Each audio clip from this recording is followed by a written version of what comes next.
vaccination n'est pas simple. Non. Mais nous allons quand même passer, Aurore Berger, bonjour et bienvenue. Bonjour. Nous allons quand même passer à la politique. Vous êtes présidente déléguée du groupe LREM à l'Assemblée et députée des Yvelines. Alors pour tenir des événements comme ceux de Judith, il faut éviter le reconfinement. Or, l'épidémie revient. La France franchit l'indice 100, sans contamination pour 100 000 habitants.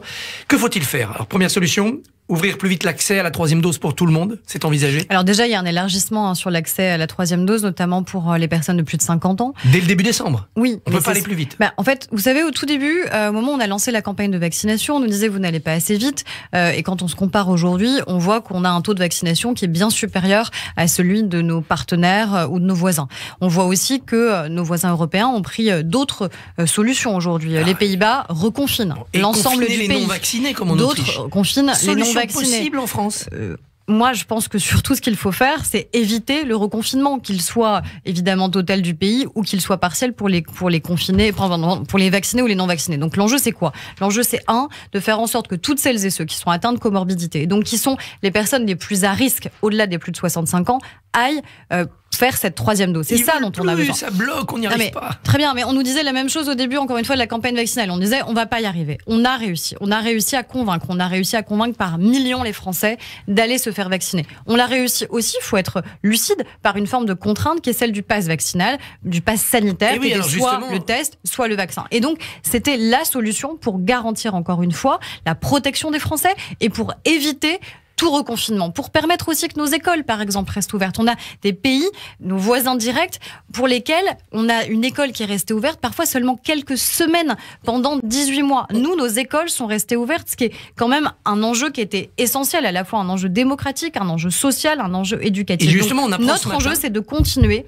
encore une fois, à faire confiance aux Français, à déployer le pass sanitaire, donc passer à ceux qui disaient il faut le supprimer, il faut relâcher les efforts. Évidemment, c'est pas au moment même où on voit bien qu'on a une reprise épidémique qui concerne le monde entier et en particulier l'Union européenne qu'on va relâcher les efforts, mais on ne va pas non plus dès maintenant dire aux Français attention, le risque c'est le reconfinement. L'enjeu c'est de continuer à convaincre sur la vaccination. Une solution, vous l'avez d'ailleurs esquissé, c'est passer du pass sanitaire au pass vaccinal, c'est-à-dire qu'un test ne suffise plus pour avoir une activité sociale, qu'il faille avoir un de facto, vous vaccinal. savez, à partir du moment où on a rendu payant le test, c'est un peu ce qui s'est passé. Il faut être quand même lucide et honnête sur ce qu'on a fait. On a été le seul pays au monde à permettre la gratuité des tests. On a maintenu la gratuité des tests sur prescription, c'est-à-dire si votre médecin vous le recommande, ce qui est légitime, puisque des personnes qui sont vaccinées peuvent, et elle aussi c'est gratuit, avoir accès à des tests. Mais on ne reviendra pas à la gratuité totale pour faire remonter le nombre de tests. Non, parce que l'enjeu, encore une fois, c'est d'abord le vaccin, parce que c'est le vaccin qui est la meilleure des barrières, la meilleure des protections.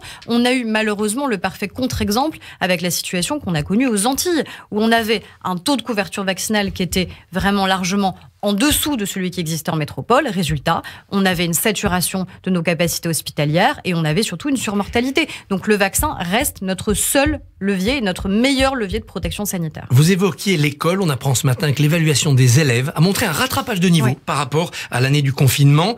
Néanmoins, les écarts restent forts selon les zones et le niveau des élèves n'est pas brillant dans beaucoup de matières. Alors déjà, la bonne nouvelle encore une fois, c'est que on avait un risque qui était un risque d'effondrement. Un risque d'effondrement parce qu'au tout début, on avait été obligé à ce confinement total et ce confinement total obligeait à ce que les enfants soient à la maison avec forcément des disparités qui existent en fonction de la manière avec laquelle les familles pouvaient ou non prendre en charge leurs enfants. Que ce soit des questions culturelles, sociales, c'est pas la même chose si vos parents travaillent. Donc on avait ce risque-là. C'est la raison pour laquelle on s'est battu avec Jean-Michel Blanquer pour faire en sorte que les écoles rouvrent le plus tôt possible. Qu'est-ce qu'on n'a pas entendu aussi à l'époque, où on nous disait qu'on mettait en risque nos enfants de les renvoyer à l'école. Le risque, ça aurait été qu'ils n'y retournent pas. Parce que là, les disparités, encore une fois, sociales et culturelles, elles auraient été extraordinairement puissantes, sans compter aussi les risques psychologiques, psychosociaux qui sont très difficiles à évaluer. C'est quoi l'impact sur des générations d'enfants qui pendant 1 an, 2 ans n'auront connu que quelques semaines seulement une cour d'école et une salle de classe. Donc vraiment, je crois que ça c'est une bonne nouvelle. Ensuite sur les résultats, toute la politique qu'on met en œuvre depuis 2017, qui est d'abord la remise en place des savoirs fondamentaux, savoir lire, écrire, compter, respecter autrui, qui est aussi la refonte du baccalauréat, qui est la revalorisation de l'école maternelle, en considérant que l'école maternelle, c'est pas de la garderie, ce sont de la transmission des savoirs qui existent et aussi d'un savoir-être, qui est aussi la revalorisation de la voie professionnelle scolaire. Tout ça, ça paye. Ça paye, et on sait aussi que ce sont des effets qu'on ne mesure pas sur une année, mais qu'on mesure sur une génération, qu'on va pouvoir mesurer dans 10 ans. Ce qu'on mesure par contre maintenant, c'est l'effet du dédoublement en REP et REP+. C'est ce qu'on avait fait dès le début du quinquennat. Dès le début du quinquennat, on avait dit on doit donner plus de moyens à ceux qui ont moins de chance au départ, à ceux qui peuvent être moins accompagnés à la maison, et on a réussi à le faire. Dédoublement en CP, CE1 pour ces enfants-là. Eh bien, ce sont ces enfants qui, aujourd'hui, commencent à arriver au collège. Donc, on voit l'effet sur le niveau scolaire qui s'est amélioré. On a essayé aussi de maintenir cet effort sur le maintien des classes, notamment dans les zones rurales, parce que j'entends certains candidats qui voudraient opposer ce qu'on fait dans les quartiers prioritaires de la ville et ce qu'on fait en ruralité. Il n'y a aucune raison de l'opposer, parce qu'au contraire, on peut faire les deux. On peut continuer à limiter le nombre d'élèves par classe et donner plus de moyens en REP et REP+, et dans le même temps, maintenir l'école rurale. Et enfin, pour l'ensemble des enfants, on limite le nombre d'élèves à 24 par classe, en grande section de maternelle, en CP, en CE1. Donc tous ces efforts-là, eh bien, sont des efforts qui payent, et on le voit progressivement sur le niveau de nos enfants. La droite attaque l'exécutif sur l'argent dépensé. Alors elle dit d'accord, le quoi qu'il en coûte pour redresser l'économie, mais c'est devenu une manière de faire des dépenses électoralistes. En fait, ce qui est assez amusant, c'est qu'il y a plusieurs droites. Il y a la droite qu'on retrouve, nous, à l'Assemblée nationale, qui ne propose que des dépenses supplémentaires, mais qui est parfois la même qui, sur les plateaux de télévision, nous dit qu'on dépense trop. Il y a la droite qu'on entend dans un certain nombre de débats à la primaire, qui dit on va supprimer des postes de fonctionnaires, sans jamais dire vraiment précisément où. Ça ne veut rien dire on va supprimer l'administration administrante. Désolé, moi je ne sais pas ce que ça veut dire. Quand on dit aux Français qu'on va supprimer 100 000, 200 000, 300 000, parce qu'il y a une surenchère, postes de fonctionnaires, ça veut dire qu'on doit dire précisément où. Emmanuel Macron n'a pas fait, il avait dit 200 000, puis 120 000, et puis on n'a pas eu de suppression.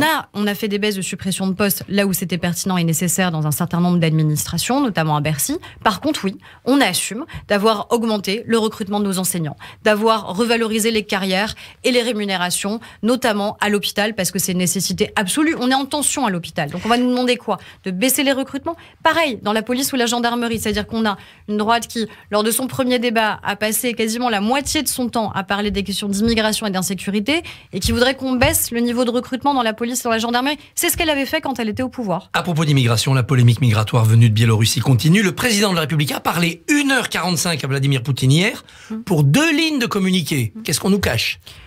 On ne cache pas. C'est-à-dire que c'était nécessaire qu'il y ait ce dialogue. Par contre, ce qui est certain, c'est qu'il faut dire les choses sur ce qui est en train de se passer. Ce qui est en train de se passer, c'est de la traite d'êtres humains. Voilà ce qui se passe à nos frontières.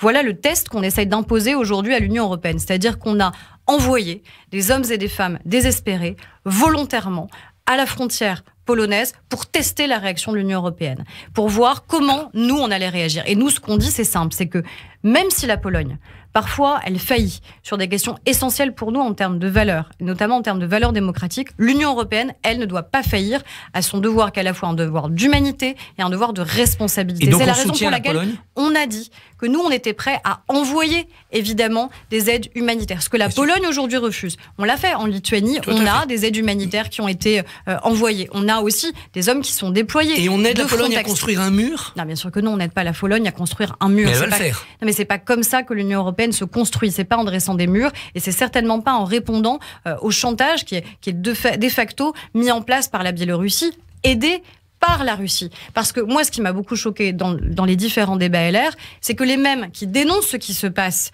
et l'entrisme que tente de faire la Biélorussie nous demandent quoi? De nous rapprocher de la Russie. Enfin, tout le monde est quand même lucide sur la diplomatie russe et sur le fait que la Biélorussie, elle n'agit pas seule sur cette traite, encore une fois, d'êtres humains. On parle de vie humaine, on parle d'êtres humains qui volontairement sont parqués dans le froid, dans la faim, à nos frontières. C'est ça qui est en train de se passer. Donc, c'est pas une submersion migratoire, c'est un test qui est porté par certains pays extra-européens et qui veulent encore une fois attaquer nos valeurs. Loukachenko devant la Cour pénale internationale, comme le propose Michel Barnier, ça peut être un horizon? Oui, ça peut être un horizon, parce qu'encore une fois, je vous dis, c'est de la traite d'êtres humains, et qu'à la fin, je crois qu'il faut qu'on soit extrêmement ferme sur ce que sont les valeurs de l'Union européenne. La République En Marche se réorganise en vue de la campagne présidentielle, bien sûr.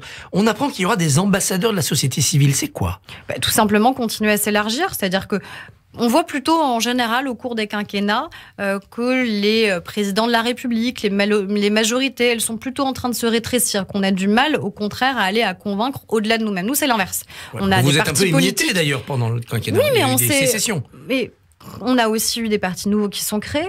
Agir est un parti nouveau qui s'est créé. Horizon est un parti nouveau. Territoire de progrès, ça veut dire aussi qu'on a des hommes et des femmes qui n'étaient pas avec nous et à nos côtés pendant la campagne présidentielle et qui ont fait le choix progressivement de nous rejoindre. Je pense à des maires notamment qui l'ont fait. Christian Estrosi, Hubert Falco, Arnaud Robinet, Jean-Luc Moudingue, donc Renaud Muselier. Donc ça veut dire aussi que le président de la République il continue à convaincre. Et donc on ne convainc pas que des hommes et des femmes politiques pour faire une campagne présidentielle et gagner la présidentielle. On convainc les Français. Et donc avoir justement des personnes qui sont issues de la société civile, qui ne sont pas préalablement engagées en politique, c'est l'essence même de ce qu'est la République En Marche. Et la République En Marche veut aussi convaincre les Français de lui donner de l'argent. Appel aux dons. Pourtant, vous avez touché beaucoup de donations publiques grâce à vos bons résultats aux législatives. Vous avez besoin d'argent.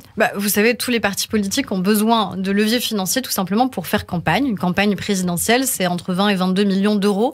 Donc si des Français souhaitent contribuer à la campagne présidentielle, et je souhaite que le président de la République soit candidat et soit réélu, eh bien, ils ont toute liberté, évidemment, de pouvoir le faire dans les limites qui sont fixées par loi, que ce soit pour notre parti comme pour d'autres. Et qui rédigera le programme? Les Français qui sont en ce moment interrogés par un questionnaire ou Alexis Collère, le bras droit d'Emmanuel Macron et le président dans un bureau à l'Élysée? Mais je crois qu'on va être tous mis à contribution, c'est-à-dire évidemment les parlementaires, les membres du gouvernement, et qu'on reste dans cette démarche qui est aussi une démarche de permettre aux Français qui le souhaitent et qui partagent encore une fois nos valeurs, qui sont des valeurs humanistes, qui sont des valeurs européennes, qui sont des valeurs libérales, et bien de construire avec nous ce projet. Et la décision du président, c'est début février. C'est lui qui décidera, c'est pas moi qui ferai une préannonce. C'est le 4 mars. Non, mais moi, ce que je souhaite évidemment, c'est que le président de la République soit candidat et qu'il soit réélu. Ce que je vois aussi, c'est que les Français continuent à lui accorder aujourd'hui leur confiance et que on a un président de la République qui est en capacité, contrairement à ce qui s'est passé dans d'autres quinquennats, non seulement d'être candidat, mais d'être réélu. Et je crois que le pays a besoin de stabilité, a besoin que les réformes qu'on a commencé à entreprendre et qui sont importantes puissent se poursuivre, et a besoin aussi de quelqu'un qui a fait la démonstration que pendant la crise, il tanguait pas, mais qu'au contraire, le pays était en capacité de ressortir plus fort d'une crise, là où on aurait pu ressortir considérablement affaibli, ce qui n'est pas le cas. On a 400 000 Français qui ont échappé à la pauvreté, on a plus de 7% aujourd'hui de taux de croissance, on a un taux de chômage qui est le plus bas depuis 13 ans. Je crois qu'on a aussi le droit d'être fiers de ça. Aurore Berger, merci, bonne journée. Merci.